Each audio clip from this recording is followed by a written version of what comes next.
સુરતના કામરેજ કોરબડ વિસ્તારમાં 3000 વાર જમીનનો વિવાદ વકર્યો છે, ત્યારે કામરેજ વિસ્તારમાં જમીન બાબતે વેચનાર અને લેનાર પોતપોતાના દાવા કરતા સર્જાઈ રહ્યા છે વિવાદ।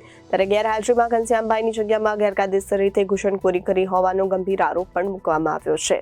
સુરતના કામરેજ કોરબડ વિસ્તારમાં 3000 વાર જમીનનો વિવાદ વકર્યો છે। કામરેજ વિસ્તારમાં જમીન બાબતે વેચનાર અને લેનાર પોતે પોતપોતાના દાવા કરતા સર્જાઈ રહ્યા છે વિવાદ। ત્યારે ગેરહાજરીમાં ઘનશ્યામભાઈ જગ્યામાં ગેરકાયદે રીતે ઘૂસણખોરી કરતા હોવાનો ગંભીર આરોપ છે। ત્યારે ફરિયાદી મિલનભાઈને જગ્યામાં ઘૂસણખોરીની જાણ થતાં મિલનભાઈએ ડીએસપી ઓફિસમાં કરી હતી જાણ। ત્યારે 15 દિવસ બાદ પૂર્ણા પોલીસ સ્ટેશન વિસ્તારમાં જીવલેણ હુમલો કરાયો તેમાં ગંભીર રીતે ઘવાયા હતા। ત્યારે પૂર્ણા પોલીસ સ્ટેશન વિસ્તાર અને સચિન જીઆઈડીસીમાં ફરિયાદ નોંધાઈ હતી। ત્યારે કલેક્ટર કચેરીમાં લેન્ડ ગ્રેબિંગ કરી અરજી દાખલ કરી હતી।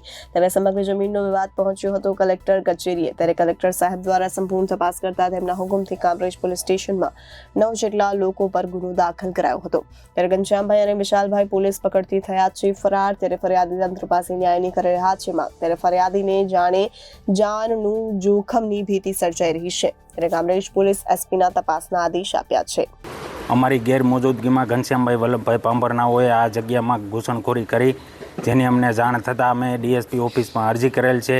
ત્યારબાદ મારા ઉપર પૂણા વિસ્તારમાં હુમલો કરાવેલ, જેમાં મારા ગોઠણની ઢાંકણી ફાટી ગયેલ।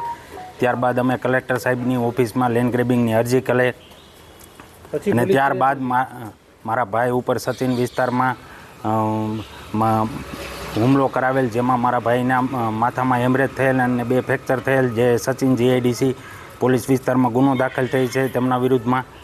ત્યારબાદ કલેક્ટર સાહેબે લેન્ડ ગ્રેબિંગની સંપૂર્ણ તપાસ કર્યા બાદ કલેક્ટર સાહેબના હુકમથી કામરેજ પોલીસ સ્ટેશનમાં ગુનો દાખલ થયેલ છે તેમના વિરુદ્ધમાં। કેટલા માણસો છે? જે 9 લોકો વિરુદ્ધમાં ગુનો દાખલ થયેલ છે। મેન માણસ એમાં શું છે, નામ એનું? ઘનશ્યામભાઈ વલ્લભભાઈ પાંભર છે, જે અત્યારે હાલ ફરાર છે। અત્યારે આ જમીન કોની પાસે છે ને શું છે? અત્યારે એ લોકોએ કબજો કરીને બેસે છે। એમના ફેમિલી મેમ્બર દ્વારા આગળ આવી અને ખોટા આક્ષેપો દ્વારા વિડીયો વાયરલ કરે છે।